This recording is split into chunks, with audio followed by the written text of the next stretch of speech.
की विपत्ति है कि हम लोग जानने का प्रयत्न नहीं करते हैं। जैसा सीख गया, जैसा मिल गया स्वीकार कर लिया। नहीं, आपको पता करना चाहिए इनकी इतनी पूजा क्यों होती है, ये ठाकुर जी कहाँ से आए, ये मंदिर कैसे बना, हर चीज पता होनी चाहिए। जिससे कभी आपसे कोई दूसरी व्यक्ति पूछे तो आपको पता होना चाहिए कि हमको हमारे धर्म के बारे में सब कुछ पता है। तो बंधुओं, बड़ी ही सुंदर कथा आती है कि ज्यादा पुरानी बात नहीं है, एकदम सत्य घटना है। हमारे राधा रमण जी कैसे आए।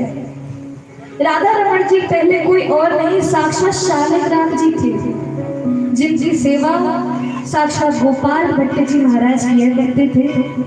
तो गोपाल भट्ट जी महाराज एक दिन सेवा कर रहे थे, इतने में एक राजा वृंदावन में आया। उसने हर ठाकुर जी को, सभी जितने ठाकुर हैं सभी को बड़ी ही सुंदर पोशाकें बांटी हैं। लेकिन जैसे ही राधा रमण सरकार के पास गया, कहा कि महाराज मैं पोशाक लेना चाहता हूँ। गोपाल भट्ट जी कहने लगे क्या पोशाक देगा तू, है ना तो जाके हाथ ना जाके पैर, जो तो शालिग्राम। जो ये बात सुनी राजा भी दुखी हो गया और दुखी होके चला गया। लेकिन यहाँ पे गोपाल भट्ट जी के मन में बहुत दुख हुआ। क्यों?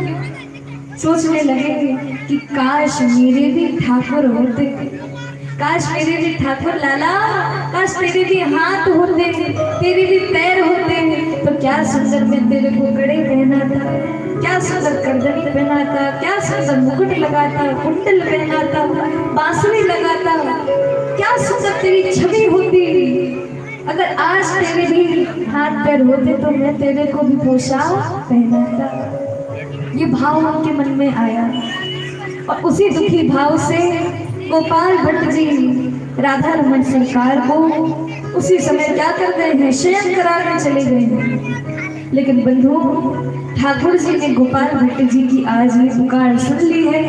अगले दिन जैसे ही गोपाल भट्ट जी आए हैं, आकर के जैसे ही पर्दा खोला है, राधा रमण सरकार प्रकट हो गए हैं, सरकार प्रकट हो गए। गुरु राधा रमण सरकार की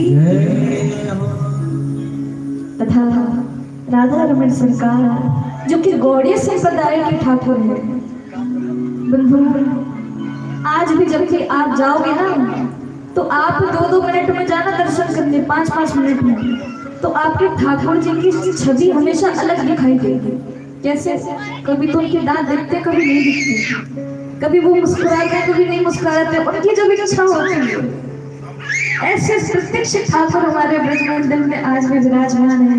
ऐसे श्री राधा रमण सरकार को बारंबार प्रणाम। तथा जैसा कि कल हम सभी लोग बड़ी ही सुंदर गिरिराज महाराज की कथा को श्रवण कर रहे थे, जहाँ पर नंद बाबा से ठाकुर जी कहने लगे कि बाबा मेरी माँ कर्मणा जायते जनितो कर्मणि बलीयते सुखम दुखम भयं क्षेमं कर्मणि विपद्यते कर्मणि विपद्यते।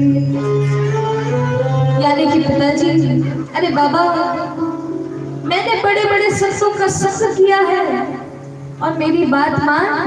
संत एक ही बात कहते हैं, क्या जिस तरीके से भंडारी को तू जितना सामग्री देगा उसी प्रकार से तो वो भोजन बनाएगा, उसी प्रकार से देवताओं को भगवान ने जो कार्य सौंपा है वो वही कार्य तो करेंगे, इसके अतिरिक्त तो कोई और काम करेंगे नहीं।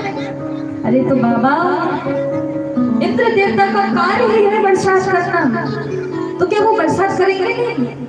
नंद बाबा कहने लगे लेकिन लाला फिर भी पूजा तो करनी चाहिए। जो ये बात सुनी ठाकुर जी कहने लगे, अच्छा बाबा सुन, मान ले मेरे पड़ोसी ने पूजा करी इंद्र देवता की और मैंने ना करी, तो क्या इंद्र देवता मेरे लिए बारिश नहीं करेगा? जो ये बात सुनी नंद बाबा कहने लगे, लाला है तो तू 7 बरस को, लेकिन बातें ऐसी ऐसी करता है कि